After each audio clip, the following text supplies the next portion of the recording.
মামলা আসলে আমরা জানি অনেকে মামলা করার জন্য চলে যায় থানায়। থানায় গিয়ে আমাদের মামলা নেয় না। কারণ সামান্য আমাদের মারামারি হলে বা একটু হাতাহাতি হলে আমরা মামলা করতে চলে যাই থানায়। থানায় গেলে আমাদের মামলা নেয় না। তবে মামলা নেওয়ার কারণ আছে।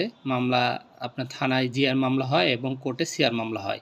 আপনি যদি থানায় যদি জিআর মামলা না নেয় তাহলে অবশ্যই আপনি কোর্টে যেয়ে সিআর মামলা করতে পারবেন এবং থানায় আপনার যদি গুরুতর হয় তখন আপনাকে থানায় জিআর মামলা নিবে।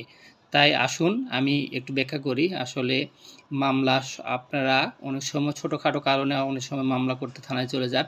এইজন্য হয়তোবা আপনাদের থানায় মামলা নেয় না। কারণ ছোটোখাটো মামলাগুলো থানায় হয় না, হলেও অনেক কারণে হয়, আবার অনেক কারণে হয় না। আর সিআর মামলা আপনার যেকোনো কারণে আপনি সিআর মামলা আপনি কোর্টে করতে পারবেন। তাই আসুন, এই ভিডিওটি ভালো লাগলে অবশ্যই একটু লাইক, একটু কমেন্ট করে যাবেন।